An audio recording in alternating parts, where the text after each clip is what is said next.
Will we continue to embrace truth, justice, peace, and a path to prosperity? I believe that America's best days can still be ahead, and I want to lead us forward. Join me now in the Reid Revolution. I got to tell you, it's nice to be back in the air conditioning after sweating it out on the National Mall yesterday. Although I thought it was kind of interesting to bounce around. You were seeing the Great American State Fair at the same time that I was experiencing it. I had just arrived a little bit before we went live on the air, and I'm sorry that I had to duck out, but it's crazy. The sun came out yesterday. Well, we went on at 1:30, and then maybe about 2:15, 2:20, when we were talking to Michael LaRosa, the Democrat press secretary for Jill Biden and Joe Biden, who was kind of spilling the beans on the Graham Plattner thing up in Maine. My phone just overheated, and I was taking I don't know if you could tell, I was taking the case off, standing in the shadows, trying to do anything I could to bring the temperature down. But between, I guess it takes a lot of energy to do the live show via an iPhone, and then add to it the sun coming out and the heat rising on the National Mall. When I disappeared and producer Dan showed up to finish the show, that's what was going on. These are the things that, I love doing a podcast and being able to go anywhere and just pop the phone up and be live to everybody. I think that's cool, because when I was on television, we had a huge satellite truck or a microwave truck with a 40-foot mast that would go up in the air, and you had to have line of sight to the tower and run cables all over the place. And now we're not quite at Star Trek level, but we're getting closer, where you just open your phone, hit play or hit connect, and the next thing you can be around the world live talking to people. But the stuff still overheats. So forgive me for ducking out a little bit yesterday. I was really thankful that Michael got a chance to share with us his perception of where the Democrat Party is going, and that producer Dan was able to get him to kind of spill the beans for a longer period of time. If you missed the end of that interview, it's certainly worth checking out. Real quick, I think the old Donald Trump may be back. I don't know what happened. I don't know why we gave peace a chance with the corrupt barbarians who run Iran. They're highly educated barbarians. Don't get me wrong. A lot of the people who are in the leadership of Iran have been educated in Paris and London, and they've lived around the world, but they are barbarians. They are Islamic jihadists. They hate the West, and they want to kill you and me, and we should accept that as the reality and stop ignoring it and stop pretending it's not the case. They've proven it over and over and over again, including in this last 4 weeks where Donald Trump, oddly, and may I say, I don't want to be ugly about it, kind of foolishly tried to negotiate with these people. And, I don't claim to be the biggest expert on this, but I don't have people whispering in my ear from the United Nations trying to influence me to throw away what I've seen in person when I lived in the Middle East and what I have witnessed as an adult my entire life. These people are cutthroat, violent, horrible individuals who hate the United States, and you're never going to change it. The only way out is to retreat, and then they're going to become more violent, or you kill them and crush them. And there's just no other way around it. And I don't know what it's going to take for everybody to get on board. It has nothing to do with Israel. Israel is not pulling the strings here. This is about our survival. And we're stupidly putting these people in office here in the United States, people who are beholden to Islam before they're beholden to Western civilization in the United States and the Commonwealth of Virginia and the Constitution. Their religious priority is more important to them. And they'll lie to your face and say it's not, but it is. And we're fools. We're fools for not taking care of it overseas aggressively. And now, again, forgive me, Donald Trump has wasted another month of screwing around with these people, and we're right back where we were, going to have to bomb the hell out of them just to shut this thing down. And unfortunately, we don't have the luxury of not talking about politics. we got a midterm coming up, and quite frankly, I don't think it's looking good for the Republicans. So, if things are going to go bad, let's get them over with as soon as possible. I just hope that Donald Trump will listen to the people who are not warmongers. That's not who's in that room. It's people who have very carefully observed Iran and the IRGC and this strain of Islam. And the only way it's ending is for a crushing defeat. So let's give it to them. If not, then why are we spending trillions of dollars on defense weapons every year? I mean, if we're just going to screw around here and not actually destroy our enemies, then we don't need this. We'll just wait until somebody decides to take us out. I hope Donald Trump will stick to his guns this time, will not be swayed by stupid people who haven't been paying attention or have gone soft, because there is no room for anybody who's gone soft when you're dealing with Iran. So that's where we are on this Thursday. Tim Anderson is the former member of the Virginia House of Delegates, attorney who is willing to get in a fight with anybody if it's a righteous fight down in Virginia Beach. He joins us now with his weekly update on what's happening at the state capitol in the General Assembly. And since he's not in the House of Delegates and doesn't have to even be nice to these people anymore, can tell us what's really going on. I noticed a lot of people flagging this marijuana situation that the Democrats apparently tried to legislate via the budget. And now, as you predicted, they have gummed it all up because they didn't go through the appropriate process. What's actually happened, Tim? Well, first off, this is very possibly the largest and most distinguishable drafting error in all of Virginia history. Really? It is a big deal. The first part of this is that the Democrats tried to create a marijuana marketplace through the normal legislative process, and they passed a bill and the governor vetoed it. So it's dead. Well, in the last minute of the budget negotiations, it became a good idea to resurrect and Frankenstein the legislation that was vetoed by Governor Spanberger into the budget. Now, this is pretty unheard of. The budget is an instrument of how we spend money. It's not supposed to be a place where we pass laws, certainly not where we set up an entire new agency and an entire new marijuana retail marketplace.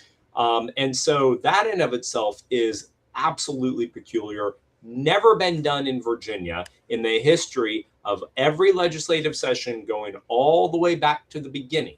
This has never been done. So that's the first unusual thing of it. Probably illegal. I mean, if somebody decides to challenge it in court, probably illegal, because the budget's supposed to be dealing with spending money, and this is about creating and repealing laws. So that's the first part of it, but that's not really the issue here. The issue is this, is that in their haste, they created a bunch of new marijuana laws that flow with what a marketplace looks like.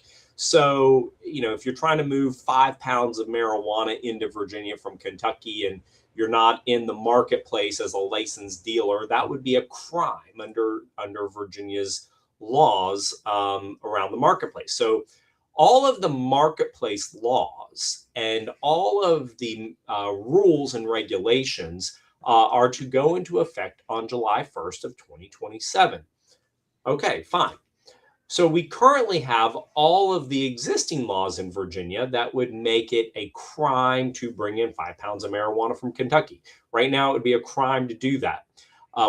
It's supposed to be right now a crime to do that. And so the Democrats repealed all of the criminal laws in Virginia dealing with any kind of distribution of marijuana, selling marijuana to kids, all of those, they repealed it.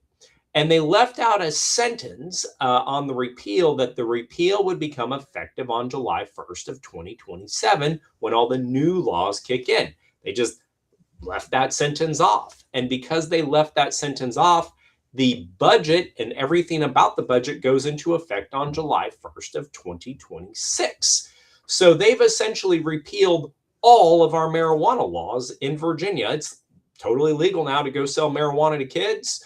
It's totally legal to sell marijuana on the street corner. There's no criminal laws in Virginia because they didn't add a delayed enactment to the repeal of all the existing laws. And I don't even know if they can legally repeal criminal laws in the budget. That goes back to the first part of what we were talking about, but they did. And now it's created this mess where not just Tim Anderson saying it, you have the Virginia Association of Commonwealth Attorneys saying it. You had the state police talking about it yesterday, that they weren't going to enforce laws. They tried to clean that up. But even when they cleaned it up, Chief Katz, who's now the superintendent of the police, says we will enforce existing laws. Well, what are the existing laws?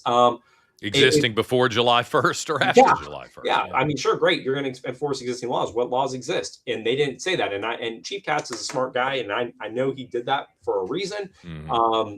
There's no laws in Virginia. And now Jason Nieres has confirmed that, our former attorney general. Nate Green, who's a Commonwealth attorney out of Williamsburg, who's the Association of Commonwealth Attorney President, is saying it. The prosecutors down here in Virginia Beach are saying it. And of course, LaCheriz Aird and Krizek, they're like, oh, you idiots, you don't know what we're doing. You don't know what you're talking about. It's misinformation. Coming from the party that has had an unconstitutional referendum get overturned, and now an assault weapons ban injunction put in place. So we're supposed to just trust them that they did it right. But by the language, it's not right. They just got caught, and they're trying to clean it up and act like this is all okay when it clearly isn't. And if they had gone through the process with the committee hearings and the legislative review, the bureaucratic staff that's not supposed to be partisan, but flags, hey, this doesn't really say what you think it means to say, then they probably would have been able to fix this, but they jammed it through. And it's not even close, John, because the thing is, and it's the rule, anything in the budget becomes effective on July 1 of 2026. That's the rule, right. Unless there is language that says that it doesn't. And on all of the language of the new marketplace, it says all these new laws will take effect on July 1st of 2027. But up the page, completely separated from that, it says all of the existing laws in Virginia are repealed. It doesn't. There you go. It doesn't say it's delayed. And I've put this on our Facebook page, but I mean, it is super clean. You don't have to be a lawyer to see it. It is not a heavy lift. And at the very least, what it's going to do is give guys like me who have criminal clients who are charged with marijuana distribution a lot of argument in court to say, Judge, they've repealed the laws and it's created a mess. The General Assembly has to come back and fix this. I know it's embarrassing, it's egg on their face, but they screwed up. It is the biggest screw up of Virginia's entire legislative history and from the start of time to present. But they got to go back and fix it, because if they don't, literally there are no criminal marijuana laws for distribution and selling marijuana to children on the books in Virginia due to their repealing language in the budget. Do you think they'll admit it and come back and do this, or just try to? I mean, I don't think they care about marijuana as a problem in society. So maybe they're in a place where they'll lie and say, no, what you're telling us is wrong. But in practical reality, they don't care to fix it, and they'll just roll on.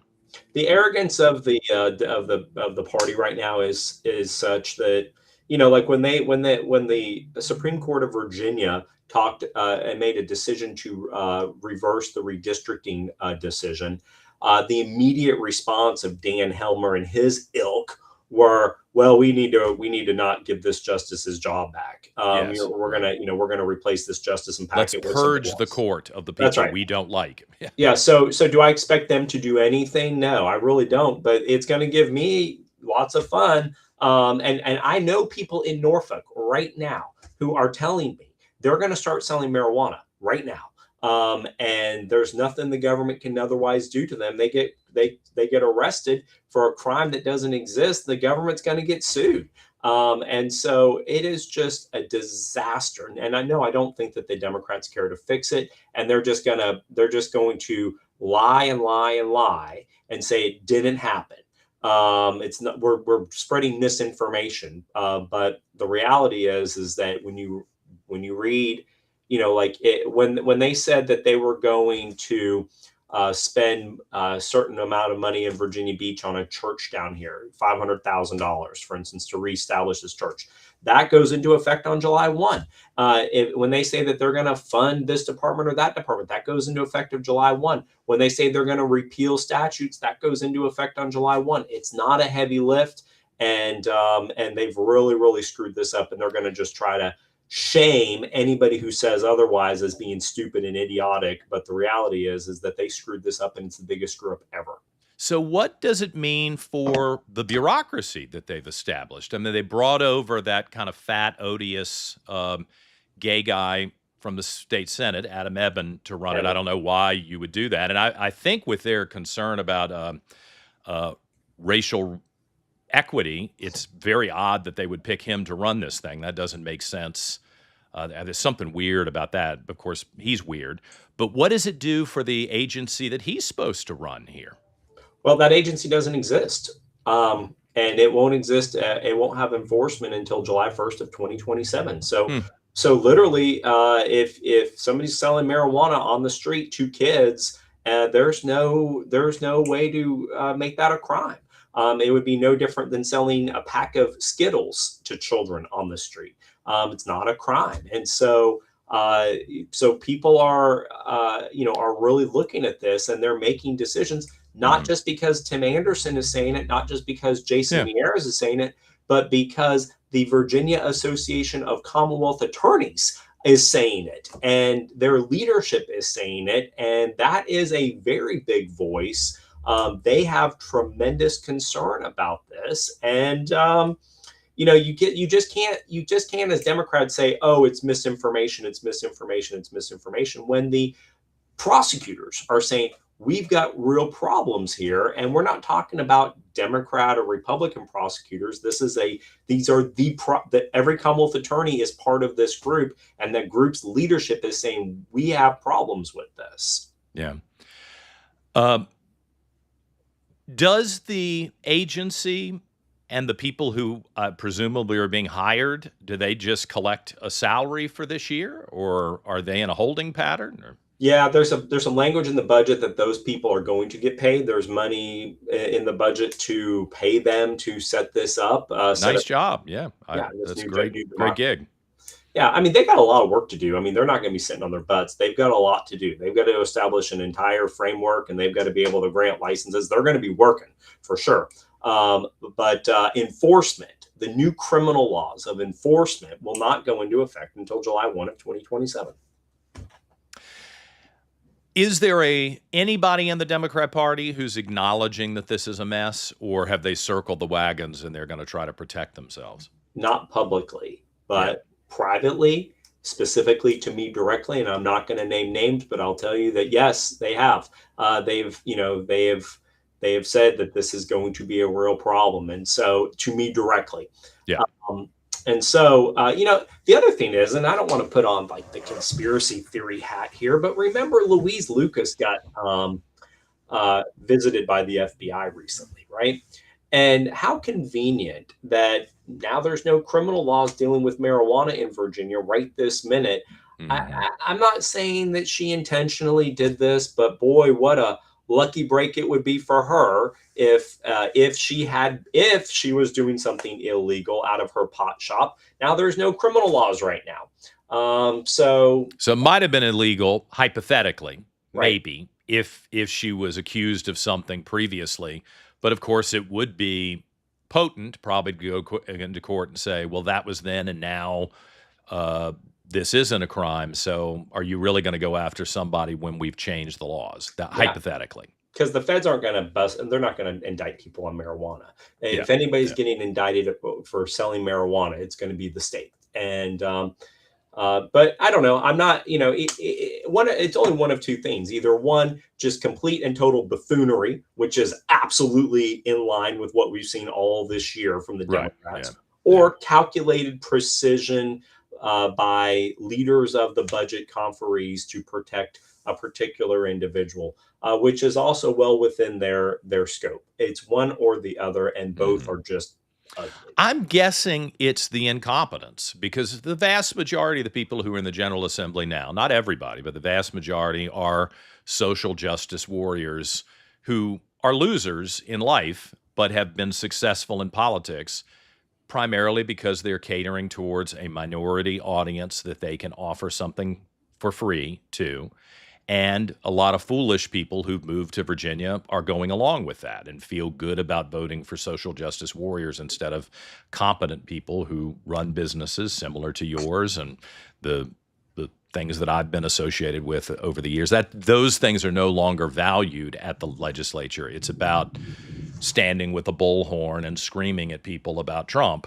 And that's how you get into the legislature. The end result is going to be bad for the average citizen. I suspect it's another reason why I heard yesterday from some people who randomly came up and started talking to me that they've moved their business to North Carolina. One guy said he'd moved his business to Tennessee already because he just isn't dealing with this attitude from Democrats, that he feels like he's being targeted, and he's not going to hang around and wind up being financially robbed by the state of Virginia. And if I, wandering around Washington, randomly run into two people who were telling me that story about two different states and shifting out of Virginia, I can only imagine that that's probably pretty widespread if somebody's got the ability to do it.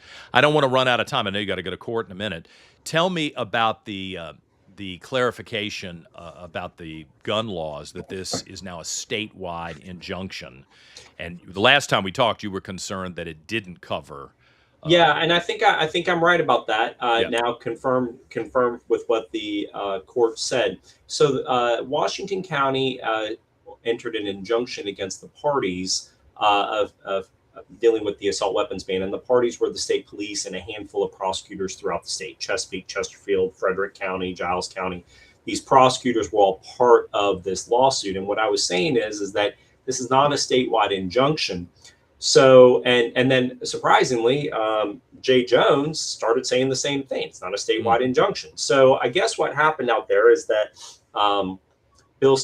Senator Stanley submitted an order that said this is a statewide injunction, and Jay Jones said it's not a statewide injunction, and they had to have another hearing. And the judge made a new opinion, and he made a finding that this would become a statewide injunction. Now, I don't think it was a statewide injunction initially, but he did say it will now be a statewide injunction. But the rub is this: it doesn't go into effect now until July 21st. Where it was in effect immediately, at least to the parties, at the end of June, it now only goes into effect statewide on July 21st. So why? Is that to provide the opportunity for an appeal? Yeah, that's right. I mean, the judge said to give all local agencies notice, but quite frankly, the Virginia Supreme Court has a right to stay this order, and the judge is yielding to the Virginia Supreme Court to give it opportunity to review his decision and decide if they want to stay it. That's really what this is about. So we will know on or before July 21st if the Supreme Court is going to stay the decision, because Jay Jones is absolutely going to go up there and ask for that to happen. And that the court could stay it or it may not. And if it doesn't, then we are in a statewide injunction on July 21. Business as usual in Virginia, just like it was before we went into the assault weapons phase starting on July 1. So you have an instinct on what the Supreme Court may do? Would they just let this slide? I mean, it sounded like in our previous conversation there was I don't want to use the wrong phrase, but case law and other rulings that would indicate that this was not constitutional. And the thing is that I think we'll get there. But the issue is should a circuit court judge be issuing a state court injunction? The U.S. Supreme Court said that they don't want federal district court judges doing it. They don't want nationwide injunctions coming out of district courts, but those are federal courts. So federal courts are different than state courts. I think that state courts are still it's still going to be concerning for the Supreme Court that a single judge could set aside the entire General Assembly's will statewide. I think it's okay with it doing it against parties, but statewide. So I think that the Supreme Court could still stay it, but then still go our way. But I don't know that the Supreme Court is going to be particularly thrilled with one judge doing this. Now, even the judge himself, who, by the way, used to be a former member of the House of Delegates, I served with him, Jeff Campbell. He even writes in his first opinion, he doesn't really want to be deciding this. He thinks that the Supreme Court should be deciding it. And so I think ultimately it might get into the procedure of whether we should be doing statewide injunctions out of a single circuit court. But ultimately, I think the reasoning of Judge Campbell is going to prevail, and we're going to see that ultimately go our way. So we'll see. Even if a stay were to be issued, I wouldn't look at that as negative. I just think it would be more of the Supreme Court trying to say, look, if we're going to stop something, it needs to come from the appellate courts, not from a circuit court. I'm just asking, would they look at it and say, let's not create a change in state law, even if it's been passed by the General Assembly and the governor, that would create criminality? Let's hear a case, and then we can decide it before we switch. Or do you need to have a vehicle to get before the Supreme Court where someone is charged with a crime? Yeah, well, it could be through the criminal side, or it could be on the state. This is a civil case they filed out in Washington County, so it could go either way. But a criminal charge would be probably the fastest way to get there. But we'll see. I'm not going to put any faith in the judges to do anything one way or the other. But I don't know that what we can predict of whether they stay it or don't stay it would be anything more than just probably more about it's quite unusual for a circuit court judge to issue a statewide injunction. And I don't know that the Supreme Court is going to be particularly fond with that, but we'll see. And I hope they do. I hope everybody who's watching this doesn't think that I'm anti-injunction. I want there to be an injunction. Right. But I do think that there's going to be a little concern about a single judge from a small county deciding how everything's going to work in the entire state. I think that there's going to be a little bit of resistance on that, and we'll see what the Supreme Court says. How quickly would that be adjudicated, you think? Pretty quick, probably before the end of the summer. Okay. All right. Anything else you're tracking that we should be talking about? That's some heavy stuff right there. Boy, it's been marijuana and guns right now. We'll have a lot. We'll see what happens next week. I mean, I never know what I'm going to talk about, but so much comes up every week right now. And this is supposed to be the slow time. This is when everybody's on vacation. Seriously, since we don't have hypothetically, we don't have a full-time legislature. Yeah. How remarkable that the Democrats have screwed everything up so badly in 6 months, raising fees and taxes, businesses leaving, all types of conflict. This should concern everybody. That's why you don't put social justice warriors in charge of serious decisions. You can listen to them, you can watch them raise hell in the streets, but those aren't the people you want in the wooden desks at the Capitol making decisions, because they're not serious people. They're crazy activists. So, Tim Anderson, the attorney in Virginia Beach, thank you very much. Always appreciate it. Okay. Good luck in court today. Thank you. All right, we're going to take a break. We'll come back in just a couple of minutes. We will talk to Laura McDonald, who you remember we talked to briefly last week about the Daughters of the American Revolution and this bizarre vote to allow biological men who are pretending to be women in dresses. I don't know if they've actually gone under the knife and cut their testicles and penises off. There's some commitment if you're willing to do that. I think it's insanity, but regardless of what you do with your own testicles and penis, I don't think that everybody else needs to say that you're a woman just because you decide to dress like one or undergo surgery. So why is the Daughters of the American Revolution even contemplating this stuff? Is this trans insanity really that widely spread and accepted that a traditionalist group is going to buy into it? That seems like a problem to me. We'll take a break, and then a little bit later in the program, producer Dan joins us, and he promises me that he has saved some of the things I've sent him that are just the most insane things you've ever seen on the internet. I don't know. I don't know what my algorithm's doing at 3 o'clock in the morning when I can't sleep and I'm worried about stuff. But I got to tell you, if you're just letting your kids walk around with their iPhones and be exposed to the craziest, most insane, perverted, weirdo stuff out there, maybe this will sober you up. We'll talk about all of that when we return on this Thursday edition, episode number 119 of the Reid Revolution.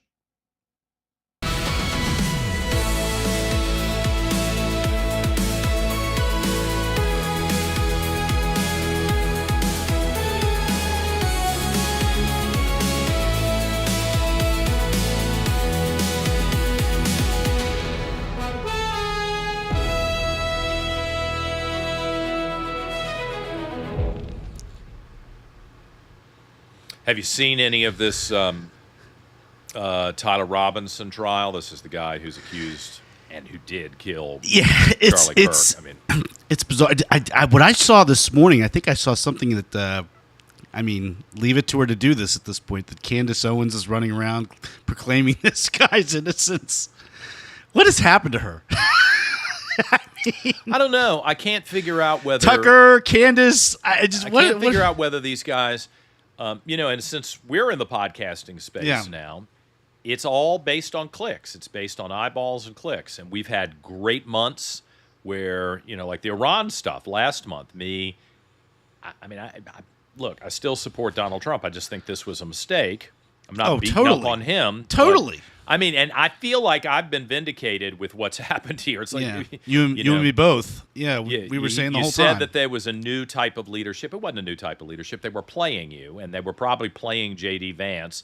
And for whatever reason, the vice president isn't sophisticated enough, which I'm wary of saying that. I don't like saying that. Somebody in that White House doesn't understand what they're dealing with. He's younger than I am. And by more than a few years. I mean, not to say that somebody can't be perfectly mature enough to handle that kind of responsibility by the late 30s.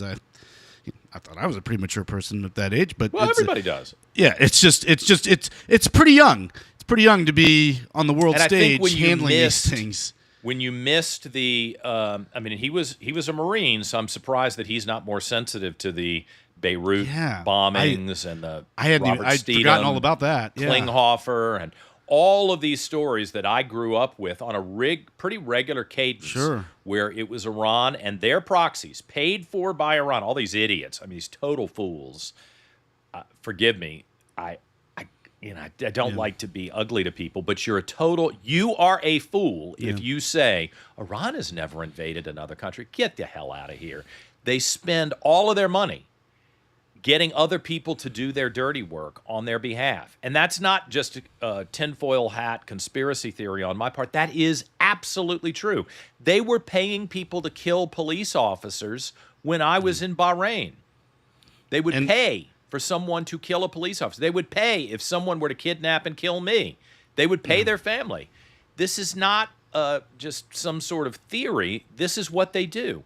And so to go back, do we want to continue with that or not? I say no. Let's kill them first. Absolutely. Yeah. And to go back to the original sin of all this, why do they have all this money? Because of the nationalization of the Western oil fields that belonged by property rights to our companies. To British and American companies. It's the whole thing is a house of cards, and sadly, we've allowed this to happen for even long before the revolution in '79. The nationalization of the oil fields took place in 52 or 53. It was a long time ago. So I do see that puzzled all the people who either don't recognize that Iran is an evil movement.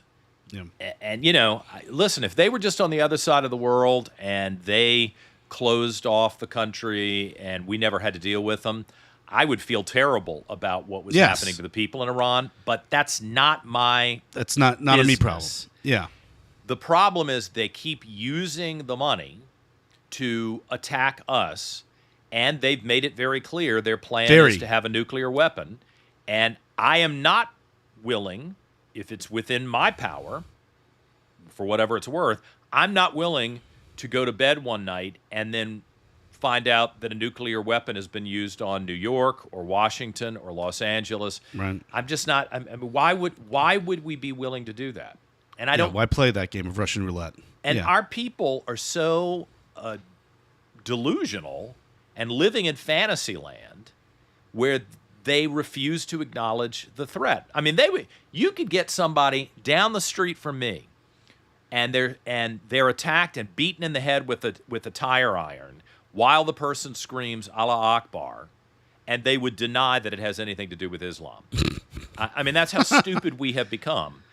And it's nice. I mean, it's very nice to think that everybody wants peace and everybody is happy and no one hates each other. That's very nice. I'm glad if you've been raised that way.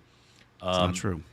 But it's just not, in a practical sense, it's not true. And you need leaders who are not vicious, vengeful people, but are smart and have enough wisdom to say, no, wait a minute, we're getting rolled here. And up until this incident, I have always felt like Trump got it.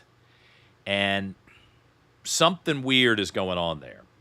But you know, when you have a 60-day window where you're supposed to be negotiating, foolishly, the final peace deal, and they won't even honor that, and they're having a funeral talking about how we're going to kill you and your family, Donald Trump. Right. And they've got posters with Elon Musk and Peter Thiel and Stephen Miller and everybody in the administration, and they're saying, we're going to kill you.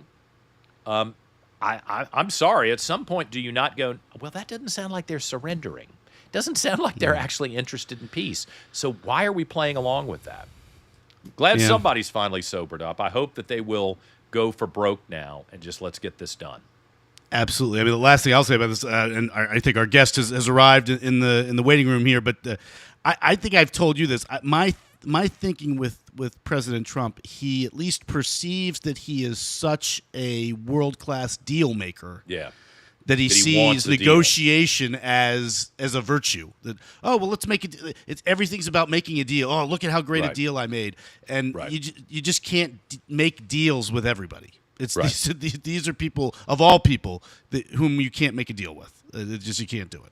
Yeah. You want to go to death row and try to make a deal with people who slaughter women and then eat their insides? Oh, what a great deal. Why are you even talking to these people? There is no deal except to put them down. Yeah. You know? And there's something really bizarre. Maybe, I mean, it could be, Dan, that is where it is. It's just, I'm the deal maker. I can take any bad guy or good guy, and I'm going to get my way. No, you're not. Or maybe this idea that I could get a Nobel Peace Prize. I don't know if that's still something that you're never getting that if you're Donald Trump. Forget it. You've probably done more to deserve it than a number of people who have gotten that, but you're not getting that. Well, that's right. That's like me expecting the leadership of the gay community to say, wow, John Reid, you were out advocating for us when it was dangerous and you could have gotten fired from your job, and you were fundraising for help for kids who were getting thrown out of their house when that wasn't popular to do. You were there before Anderson Cooper was on CNN proclaiming his sexuality. You were open in a place with Republicans and Virginians who were not friends of yours, and you certainly helped. They're never going to acknowledge it. No. In fact, they're going to do everything they can to harm me, and that's upsetting. But once I accepted this community is against me because I'm a Republican, and there's nothing I've ever done, even though it was pretty daring at the time, that they're going to acknowledge. They'll make up stuff for people. That's where we are. And Trump needs to realize it, too. These people are never going to help you. Well, you remember that before Rush died, he talked about this. That I think Trump invited him down to Mar-a-Lago in like the March of 2017, the first season really that he's in the presidency, and Rush would recount the story that Trump was saying, "Oh, I'm just so glad that the election is over and the campaign's over. Now we can all come together." And Rush looked at him and said, "Mr. President, they are never going to like you." And he said that took President Trump aback, that he just couldn't believe that it was never going to end. Right. And now he knows that. I mean, now he knows, and I think that's one reason he's being as kind of hyper aggressive as he is. Yeah, like, all right, nothing I do.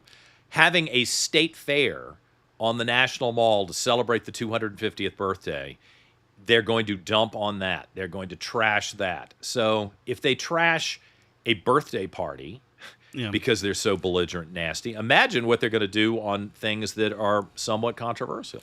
Well, thank goodness. Thank goodness from our perspective that the Democrats completely misplayed Trump. If they from the outset had, I think quite candidly realized what he is, somebody who likes to be sucked up to, likes the compliments.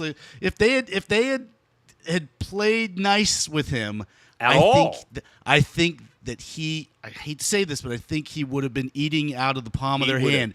He would have shifted left on a lot of this stuff. Thank goodness they did what they did, because the one thing about Trump is, I say all the time, his personal sense of justice is on point. If you're nice to the guy, he's nice back. But if you are mean to him, watch out. It's true. He is not going to do any favors to you. Know what's odd? To your point, and I think objectively, this has been proven, and I said it to the gay community. Like, the evangelical Christians are smart enough to know that Donald Trump, who is not an evangelical Christian. No. I mean, no. Is that fair to say? He's not an evangelical Christian. No. He may be a Christian. It's not my business. His faith is his faith. But he's not an evangelical Christian. The evangelical Christians were smart enough to say, I got a Republican president who is being attacked by everybody. If we support him, if we're publicly advocating for this guy, he will do everything we want him to do. And that has been true. Yeah. And in contrast, like when Trump came into office, I'm sorry to keep using the gay thing because so many people get upset when I talk about it, but I know it pretty well. The gay Republicans were led by this crazy woman when Trump got elected, some lesbian who's always angry. And I don't even remember who this is. Well, yeah, good, because she was so ineffective. She was so ineffective. I went to a meeting. Trump had just gotten sworn in, and she was just attacking Trump. I was like, am I at a Democrat event? What the hell is going on here? You're supposed to be the log cabin Republicans. She was attacking Trump, and I said, you are blowing it. This is your opportunity to take a New York businessman who doesn't give a damn about these issues and get close to him and erase all of these problems that you've had with the hyper-conservative crowd that really hates you. Yeah. And instead, you're acting like a Democrat. And they finally had to fire her or get rid of her. I don't know if they fired her, but she finally had to go because the organization, it was quick. The people in the White House were like, to hell with these people. They're never going to get a meeting. Trump should probably be tougher. Trump and his team should be tougher on people like that in the establishment in Washington. One of the things that happens, present company excluded, because I wind up getting hated by everybody, but whatever. You work for the administration, and then when the administration changes, you're either in the bureaucracy or one of the think tanks picks you up and pays you $180,000 a year to write papers and to go out and speak and stuff like that. And that's how that whole little incestuous system works. Yeah. And when the think tank takes someone and puts them on payroll who hates the current president, I think it's legitimate to say, oh, I saw you hired this person. Well, don't bother calling for an appointment because we're not dealing with it. And I'm told that's what the Democrats are doing in Virginia right now with a lot of people who worked for Youngkin. Yeah. They have told companies, you better not hire this person who worked for Youngkin because if you do that, don't bother calling us. I have been told that. I don't know. And how do you know it's true when the people don't get hired? Sort of on that as a tangent to that. It sounds to me as though you maybe went back and heard what Michael had to say at the end of the show yesterday. I didn't. What did he touch on something? Well, like you had said what you said earlier in the show, but I was surprised at how much he opened up about some things. I wrote him afterward. I hope he didn't have second thoughts. He seemed to be enjoying himself during the show, but I haven't heard back, so I hope he didn't think after the fact, oh my gosh, I can't believe I said that. Or I can't Michael, I've known Michael for many years, back when Yeah. he was a new staffer on Capitol Hill, and I was a little more senior on Capitol Hill.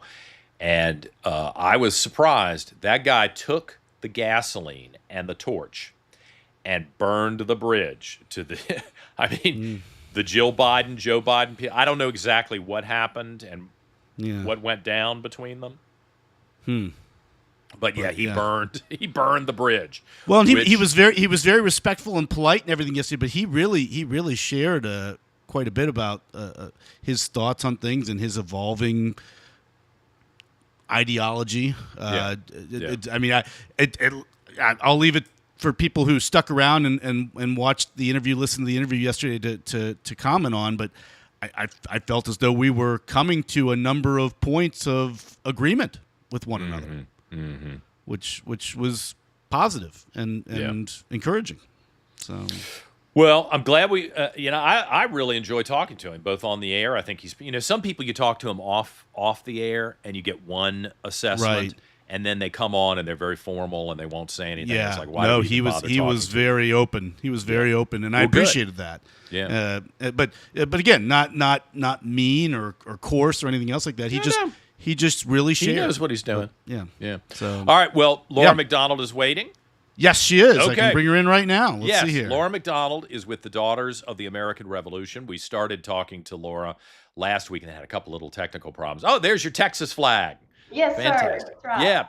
So just to reset the stage for everybody, the Daughters of the American Revolution, a longtime traditionalist group of women who have family members who served in the Revolutionary War on the side of the colonialists, right? Yes, the side for America. The American side, and it's you have to be able to prove lineage, and it's a very prestigious group to be a part of. And then suddenly we find out that the Daughters of the American Revolution, at least some of the leadership, have been hijacked by the trans ideology. And if you are a biological man who suddenly declares yourself a woman, I don't think you have to undergo the clip and snip to get rid of your testicles. You just proclaim yourself a woman. You can apply for, show the lineage connection, and then be a member of the Daughters of the American Revolution. That struck me, given that it's a traditional group, as a pretty radical change. Is that where things stand today, Laura?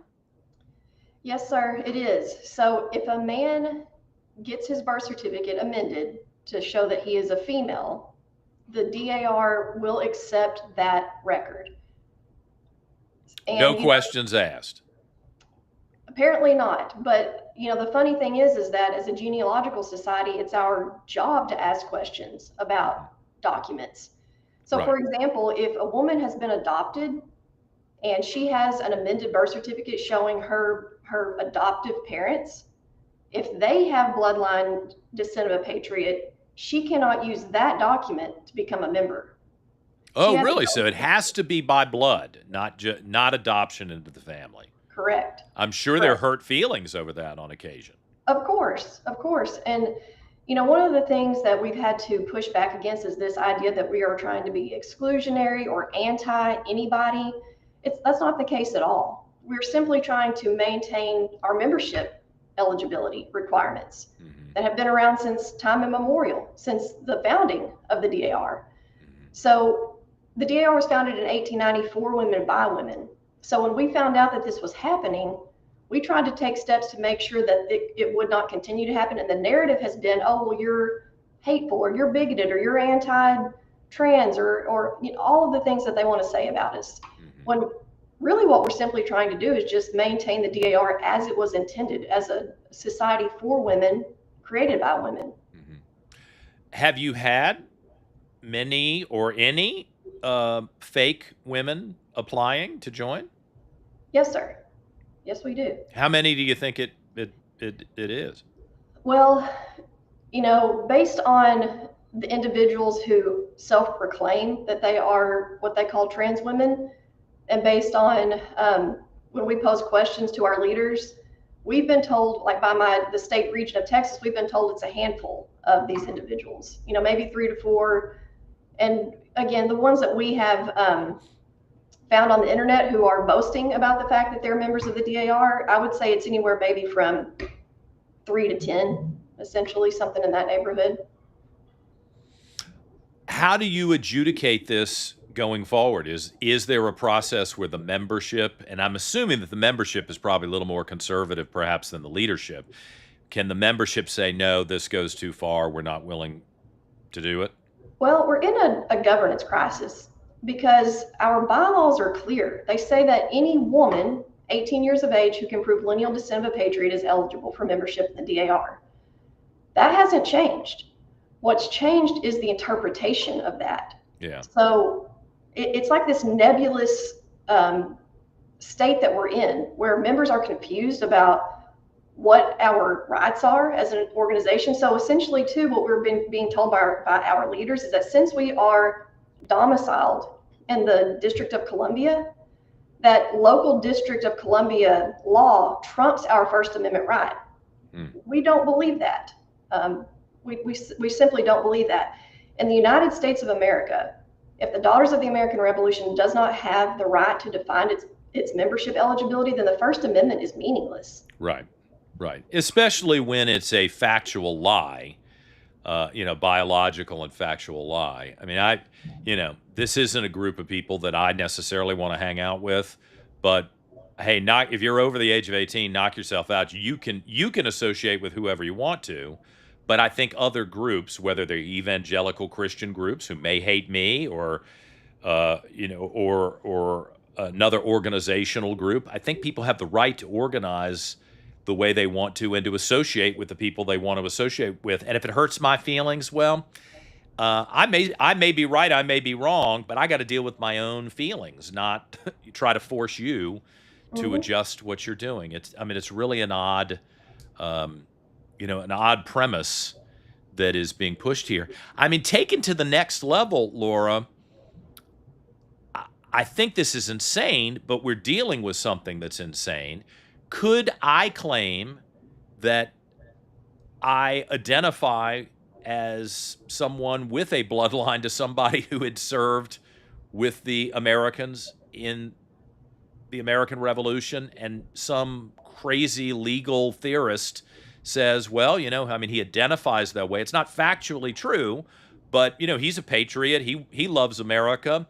He says he would have signed the Declaration of Independence and fought for America. So therefore, who am I to say it's not true? I mean, I just don't know where the logical conclusion ends if you're going to tolerate it when it comes to something that's as definitive as gender.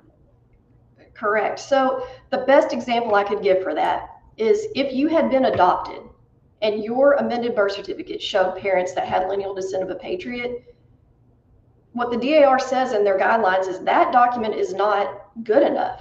But you could say, but I identify that way. And these are my parents. These are the only parents I've ever known. They will say, I'm sorry you feel that way, but you do not meet the requirements. But when it comes to this issue, all of a sudden, none of that matters. Right. And we have uncovered that what that happens is they say that we are a small faction of members who are wanting to maintain the DAR as one for biological women. Well, I maintain that it's a small faction of women who happen to be in leadership roles who actually believe in this ideology that trans women are women. And does that strike you as weird? Who are these people? Because I'm just surprised that they would collectively matriculate into leadership, or have they been bullied by the lawyers in Washington, D.C. to say, hey, we're fighting for our survival, and this is something we'll give up on because we can't afford to spend $500,000 in court? Or I think it's a mixture. I think there are a mixture of women who are ideologically driven, and then you have others who maybe are not, but have been convinced that in order to save the society, we must go along with this. Yeah. So is there a regional thing? Are these people from New York versus a family from Alabama or South Carolina, or are you able to identify it that way? Or? No, sir. I wouldn't say it's regional. I definitely would say in the South more that we have more support, but there's a lot of support in the northern states as well too. But pardon me, I'm sorry. Mm-hmm. Of course, that phone never rings, and now it rings when I'm on the air with you. But there is a Sons of the American Revolution, right? yes, sir. Mm-hmm. Are they dealing with a similar issue? Have you talked to any of them? I have talked to the Sons, and they don't have this same problem.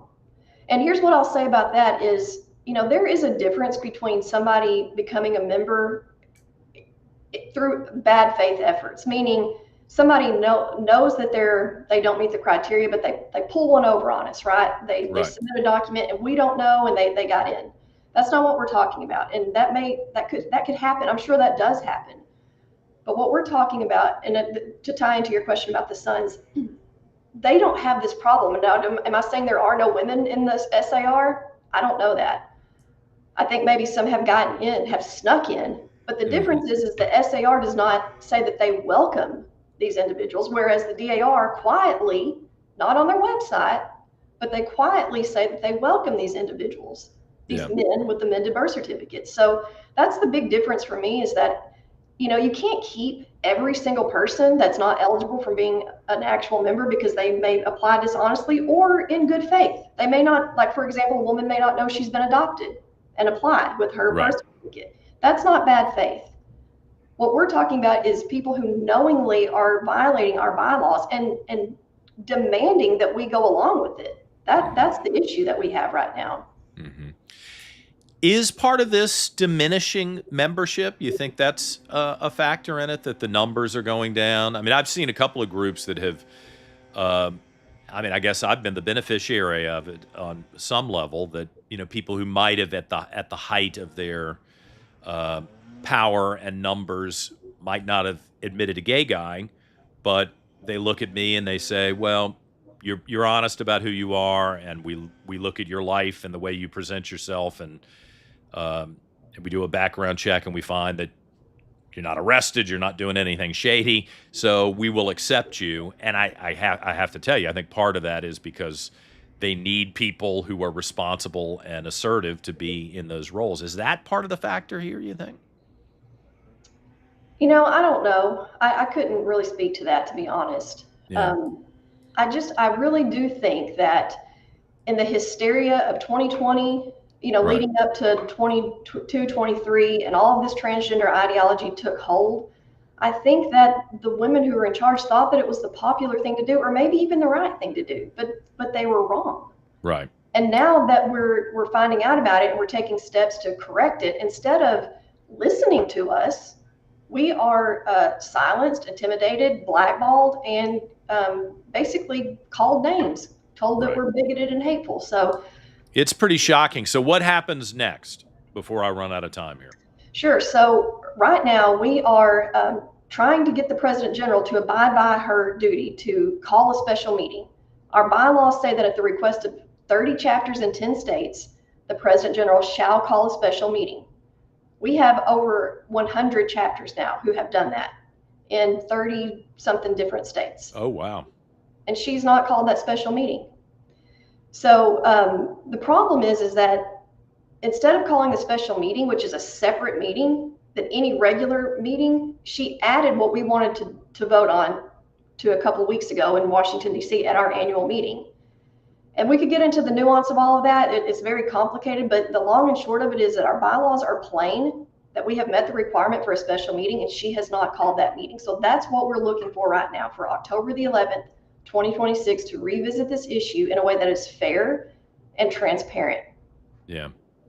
Wow, what a mess. And not the time for this to happen in the 250th anniversary of the United States, and when groups like yours are fighting for survival, I think. It's a real distraction. Amen. I want to say, too, I heard y'all talking about Rush. I'm a proud Rush baby, and it's good to hear people still remembering him and talking about him. Yeah, yeah. Well, listen, Laura, stay in touch with me. Let me know what's going on. I think if you can't legitimately and reasonably draw the line at this kind of insanity, especially as an organization that has a right to, in my opinion, organize any way you want to, whether it makes other people happy or not, that's inconsequential, then the point of living in the country is symbolically irrelevant. So I'm hopeful that you'll be successful with this. Well, thank you, Mr. Reid. Thank you for having us on. Yeah. All right. Stay in touch with me. Laura McDonald with the Daughters of the American Revolution, fighting to stop the trans insanity. I mean, listen, guys, some of you send me these emails and say, why are you so obsessed with the issue? I'm not the one obsessed with the issue. I don't give a damn what you do in your house. And you know, I think it's weird. But then some people think I'm weird. Okay. You know, weirdness is not a reason that I'm going after you. The problem is when your weirdness or your belief, let me use a more neutral term, your personal behavior becomes something that you're trying to force onto other people, you know, and especially when it is factually not true. I didn't say biblically not true. You know, we can have the arguments with different religions all day and all night about whether something's acceptable or unacceptable, whether the person should be treated fairly, or whether they should be stoned to death. I mean, I'm not interested in having that conversation. I'm interested in what is truth and something that can be discerned as factual truth, like a definition that doesn't change. And we're in a bad place if biological sex is now up for debate. I don't know how we have, in 2026, how has this society evolved in so many ways and then devolved with the ability to discern something that's this basic? And it is not wisdom, it's not enlightenment to allow this to occur. Especially where it touches other people, you know, where the laws of the society change because of somebody's personal, not their feelings, their assertion that their feelings trump everything else. Again, you knock yourself out. You're an effeminate guy, and I mean, I don't know. I don't have anything against you. If you're a butch woman who wants to play softball, okay. I mean, what? I really don't care. But if you come to me and you are a man and you claim to be a woman, it's just not true. And we have to hold on to basic truth. Again, the difference between fact and belief.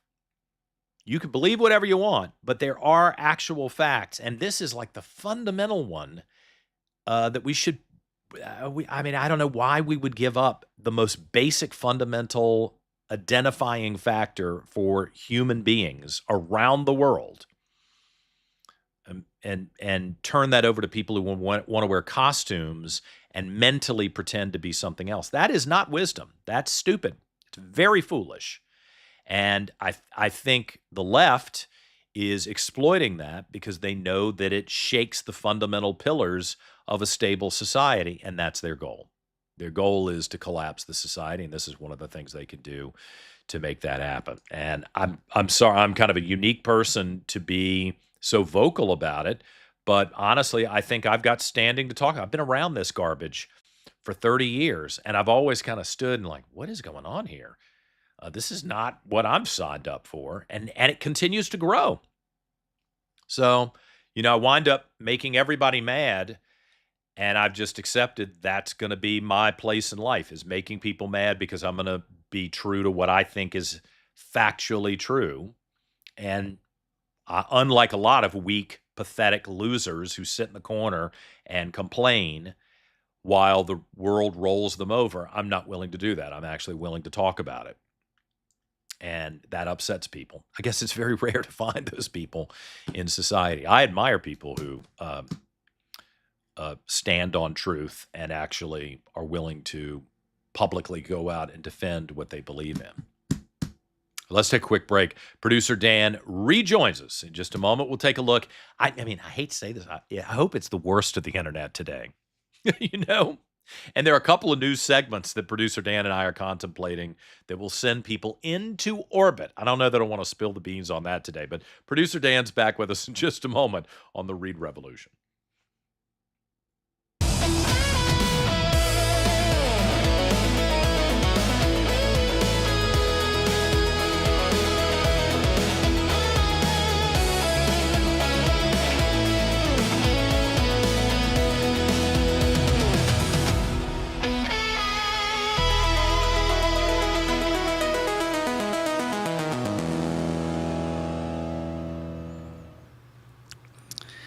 think producer Dan? I think we could call it the weird of the internet. It's. As I told you, I don't even know what to make of. I'm going to depend on you, I think, for a commentary on these three things that I've picked out. It's like what even is this? I just think it's very interesting. We started the show on January 5th, and one of the segments that I was into was the best and the worst of the internet. And I thought, if we could just kind of show clips real quick, and I send you insane stuff, and it's your segment to curate, but you've curated baby Trump, nice little things like that, which are cute. But well, some of the things you send me, I'm protecting us both by not playing. You think it's that provocative? Yeah, when it gets into the F word this and the N word that, I'm like, we can't. He play must this. make a lot of money every day. He starts out in like a polo shirt, sitting in a car, right? And black guy seems like a normal guy, I guess. And then the camera switches, and he is not naked, but without his shirt on, covered in different creams like chocolate or strawberry and raspberry. I mean, it's gross and it's weird, and I can't figure out what the point of it is. I mean, is this a sexual thing, or is it just to get attention? I mean, there's so much like that. And then, of course, you look at it once for more than 10 seconds, and the next thing you know, whatever algorithm is out there, the computer says, "Oh, let's show him more of this stuff." And I'm looking at it thinking, how in the world did I get sucked into this weird world? But anyway.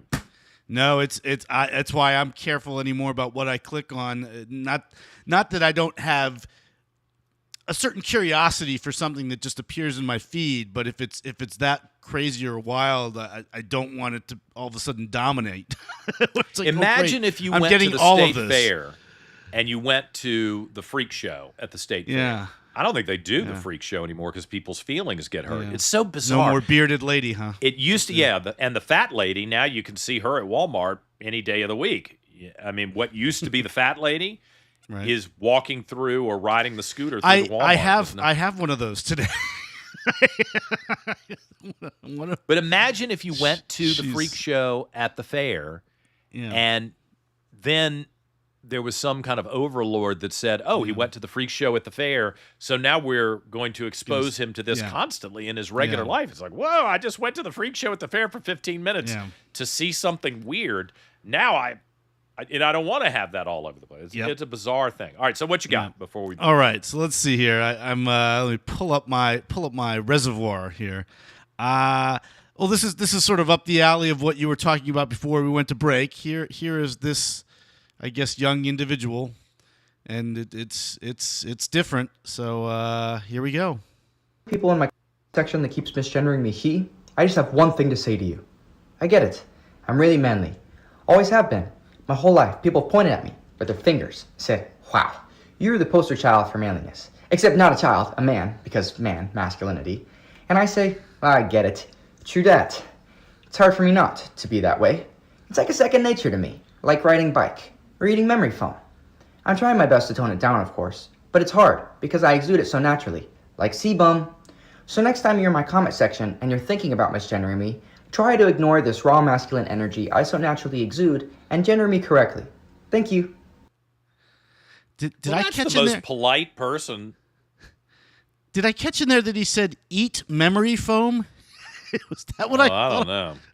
I said, wait, you're I don't know. eating memory foam? Here's one of the things that's so upsetting to me.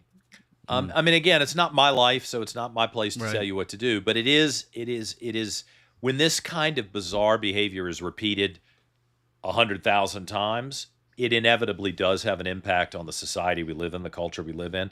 But I look at that guy with his little Goldilocks curly hair, and I think could probably be an attractive, successful man, which is what you really are, and somehow you're being brought into weirdo land where, I don't know, maybe you'll be a great artist and everybody will spend $1 million to buy your art or something, or maybe you're a wonderful singer and people will put up with it. But if you don't have some sort of extraordinary talent, you're probably ruining your life. Maybe not, but probably ruining your life. So why would you do that? Everybody didn't have to dress like me in a white shirt with a jacket or have the haircut I have. It's just weird to me that if that was a friend of mine, I would probably say, "What are you doing, man? Don't throw your life away with this bizarre behavior that's probably not going to get you anywhere, except misery." I watched something like that, and my response is, this is a joke, right? I mean, it's the person is on the inside of this, right? This is could be. I mean, maybe they're playing along. Us. He's maybe. playing along, right? I just there's if not the person is. I mean, I guess just a true believing mental case. A lot of these people want attention. Yeah, and this is the way to get attention now. And, sure. And I think you've heard me talk about this at the radio. It never surprises me. Somebody between the age of like 11, 12, 13 to 16, 17, maybe 18, I think it is not unusual for even a well-adjusted child, teenager, to go through angst about, am I attractive? If you're a guy, do girls like me?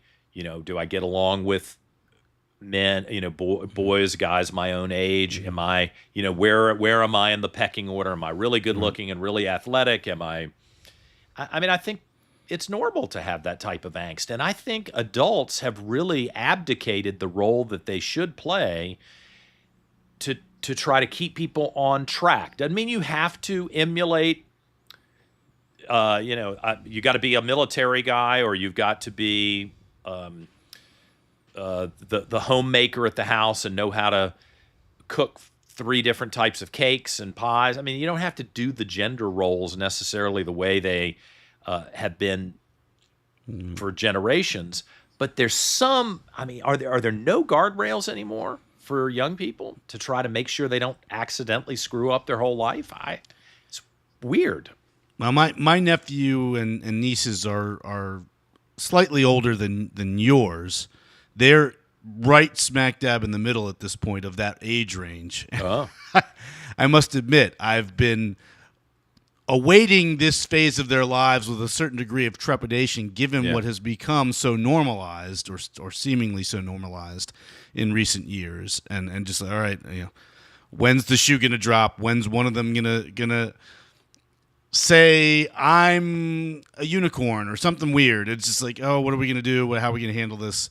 I know how it would have been dealt with when I was growing up, when my parents were growing up, but now that there's such a tendency to treat all of these things with kid gloves and right. and an 8-year-old says, I think I'm a girl. An 8-year-old boy says, I think I'm a girl. And they're like, well, do you think you're a girl? You might be a little girl. Hell no, that's just not true. And I don't understand. I really can't I cannot understand these parents who are so delusional or confused themselves that they would add to the confusion of a child. Yeah. The child may or may not be masculine or effeminate. They could be growing through a phase.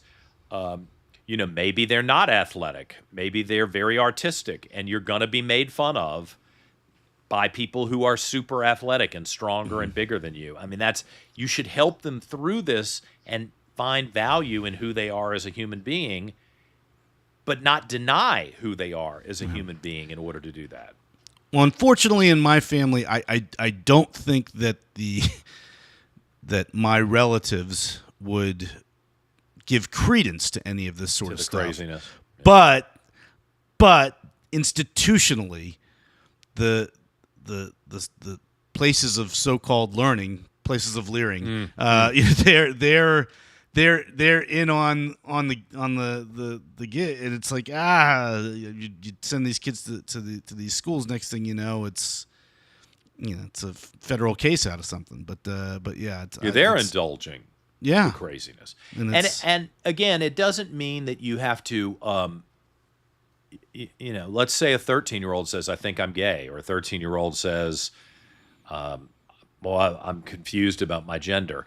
I don't think that means you backhand them across the face and throw them out of the house onto the street and say, we will not have this in my house and you'll have to just fend for yourself. I don't think that you do something awful like that where you disown someone in your own family. And if you're an institution, especially if you're a Christian institution, if I may say so, having attended a number of Christian institutions, St. Christopher's School here in Richmond is my high school, and then Baylor University. I don't think it would be good to throw someone out of school because they expressed that issue. But I think you should say, look, while you're associated with us, here are the ground rules, and we need you to voluntarily conform with these ground rules. And if you don't want to do that, then there are other options for you. And it's not going to work for us. This relationship ain't going to work. I think that's legitimate. But it's almost like, and I think this is the craziness within the gay community, and what's unfair is that the gay community acts like it's one or the other. Anything that's not 100% accepting is violence against someone. I don't think that's true. Right. You should help the person get to adulthood, and they're going to do what they want when they get to adulthood, and then you really can't control it. But I think sure. And of course, I'm a non-parent, so a lot of people will discount what I have to say. I am not a parent, but God knows every friend of mine who has kids who has a problem like this tends to call me and say, oh my God, what do I do? And this is the kind of thing that I try to walk them through because I think I'm pretty grounded on it. But anyway. I don't think I've ever asked you this question, and I'm putting you on the spot in the middle of a broadcast. But I'm curious, and I hope I'm not stepping over a boundary. Okay. Did when you told your parents about yourself, was it a shock to them, or was it sort of like, yeah, we kind of figured? Well, you'll have to ask them whether it was a shock to them. It may not have been a shock to them. The one thing I'll say is that I didn't have to worry about them disowning me. Right. Which I think is good. That's a testament to them as parents that, we're in this for a lifetime ride, no matter where it goes. Right. And I mean, they were concerned. They are. Well, my dad has passed, but my mother's still around. I mean, they're evangelical Christians and people of faith. Not perfect people, but people of faith. And I think it's fair to say your dad was a man's man. I mean, I've known your dad longer than I've known you. He was a pretty That's right. pretty football player, outspoken, basketball player, so, athlete.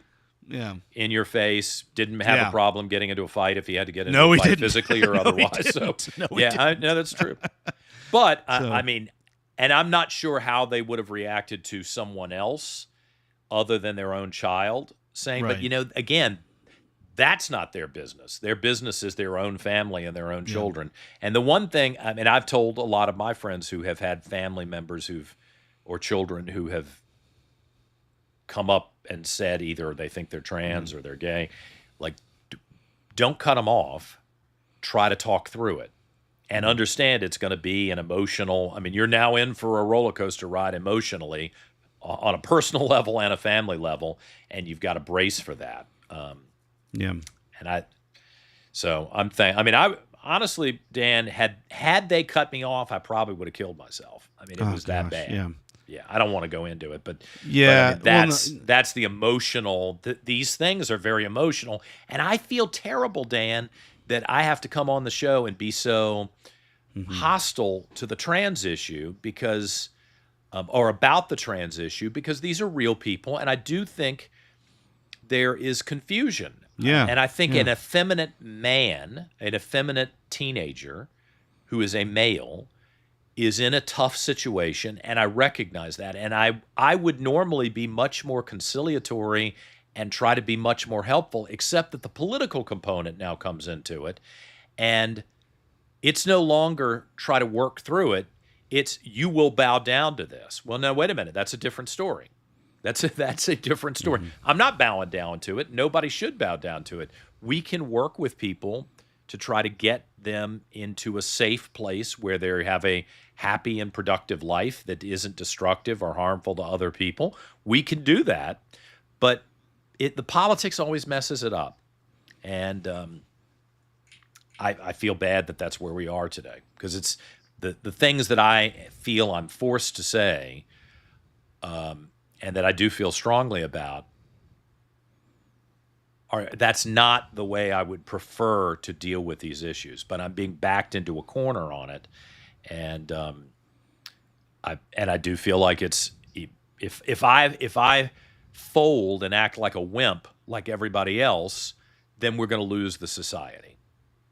Mm-hmm. So I'm trying to thread the needle appropriately, and I wish more people would do that. Yeah. Well, anyway, as I've gotten to know you so well over the last, half a dozen years or so, the one thing that struck me, and certainly before your father passed away, I got the strong sense that you all had a very good and solid relationship. So that there was a lot of love there going both ways. Well, yeah, we like I say, we rode the roller coaster together, and it was not always pleasant, but in the end, he's my dad, I'm his son, and I loved him, and he loved me, and that was that's where it concluded. And you can't ask for more than that, I don't think. So no, all right. Well, don't you have something funny to share or something? Well, I don't know how we went into all of that. The next weird one. I know what the subject matter is supposed to be, but I'm not really sure what the context is here, so I'm just gonna play it. Okay. They came in fast and so hard, and these guys knew exactly what. Let's go, come on, get in, let's go. Blah. They came one right after another, not at the same time. They don't want to come at the same time. They had to come right after each other. They didn't have any room. There was barely any room to land. Tiny little patch of very wet earth and sand. So that's I think that's kind of funny. What did I just watch? It's weird. But you know what? Seriously, if you didn't know that AI existed, you would see that and think, "Oh my God, Trump's lost his mind and has put on a costume and is acting crazy," because that looked so real. I think, don't you? Yeah. It's it's crazy, but it looked real. That is something. It's like watching something without any frame of reference. It's like, where am I? What am I? Am I falling? Am I not? I was like, what is this? What's going on here? But I don't know if that's just an excerpt of some longer. I don't know. Bit, but yeah, I was just like, what's he talking about? What's going on here? Obviously it's supposed to be Trump made up like a woman with curls in his hair or whatever else, but bizarre. It's just bizarre stuff. Yeah, it's totally bizarre. Yeah. So, and you wonder why the society is now wrestling with stuff, because that's what people are seeing all the time. All right, what else you got? Let's see here. So this is I said I'd have a rather rotund person in one of these. This was again another one. It's one weird one after the other for today. Today, before we get into this waist trainer, we're going to talk some business. I have been very busy. So I have not been at no pool. I've been very busy, so I have not had time to address this. Come close to that. Listen, hush count. There have been videos, right? Y'all are taking the videos of Lil Poo Poo, my stomach, my greatest asset, my money maker. Y'all are making AI videos and attaching your brand to it. Supplements, and such as weight loss supplements, waist trainers, all things that fall into that category. Y'all are making AI videos from my original videos and attaching your brand to it.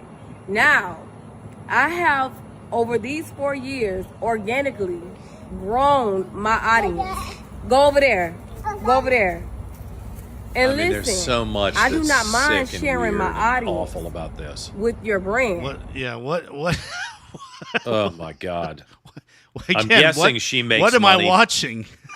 She makes money by showing off that she's so fat. Is that what's happening? Yeah, it there? seemed as though she was proud of her. My money maker. Yeah, if I hope she's talking about her stomach. Oh yeah, interesting question. There was another phrase in there that I don't want to repeat. That I was like, there's the trademark issue, right, or the copyright issue. Could someone who does own a gym steal that video and say, "Don't be like her, join my gym"? It might have to, like might have to pay a royalties for her likeness or image. Yeah, so weird. I mean, that's the whole NIL thing I think was about in college. Is these athletes saying, "Hey, you're making money off of me, off of our image and likeness." So yeah, it's God. I don't. Yeah. Well, see, there's the example of the person that you used to go to the circus to see, and now, We're weird. You know what? I'm hoping maybe I can go over to Europe for a few days or a week. You know, you can get some really cheap airfares if you just search. If you do the Google flight search, Washington to Europe, not London, not Paris, just say Europe. Just Europe. And then you just look at what days are cheap. You can get over there for $300-$400, which is, I mean, God, that's like an Amtrak train to New York. And then you got to find a trip back that won't double, they won't triple the price. But if you want to go this summer, you can go. You might wind up in Helsinki or something like that, but I'm hoping I can go do it. But I guess the point of me bringing that up is that when you're in Europe, you don't see much of that. I don't mean the black lady. I mean just that type of obesity is not regularly on display. They're fat people in Europe, but just not widespread. And it does make you wonder whether what's it in, is just what's in our food. Yeah, what's in our food? Right. Well, I did see a story, and this is maybe reflective of something recently for me that I'm beginning to try, or at least thinking about. But Matt Damon said that for the preparation for the Odyssey movie that I guess is coming out this month that he's in, said he had to go lose weight or whatever else. Said he just gave up gluten and that all he basically said, I just gave up gluten and now I'm. What is gluten? It's basically a component of wheat. So you're getting rid of all bread, basically maybe not all bread, but the bread that would be appealing, I think. But he said, I gave up, at my church and they have gluten-free wafers for communion, which I find crazy. I mean, I don't know. Obviously, I'm ignorant about that. I don't know the answer. That's weird. Is anybody going to go see that Odyssey movie? It's not really high on my list of priorities. And I'm a movie guy.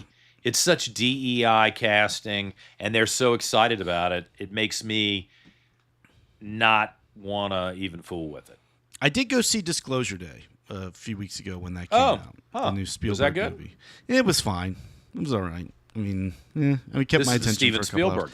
Yeah, the UFO alien movie. Okay.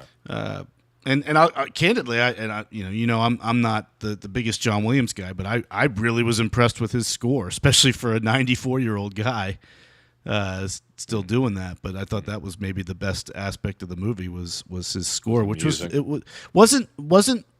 It may be the more typical latter-day John Williams score, but it certainly wasn't something that sounded like what you'd hear from him in the 70s and the 80s. Very, very subdued, very, very contemplative. But Disclosure Day original music here. All right, so I'm going to bookmark this to listen to later today. It's very subdued, but I in a good way. I mean that in a good way. I'm not sure that I want to see the movie, but Kevin Pierpont is chiming in. Yeah, Matt Damon says he's down to his high school weight now, thanks to giving up gluten. I think I read 167, which to me isn't all that thin. I mean, I want to be thinner than that even. What do you want to be? 160 is where I'd love. And how tall are you? 5'10". So yeah, I was 160 before my knee injury back in 2018, 2019, and that it kills because I was in the best shape of my adult life. And Kevin also says that the Odyssey is getting blasted by fans and non-critics. So I don't know if that means that it's a critical darling. Some of these more recent Christopher Nolan movies tend to be critical to art. I rewatched Interstellar for the first time since it came out not too long ago. I think Interstellar is a great movie that he did, Christopher Nolan. I don't know. It's been kind so of like long since I've followed all this.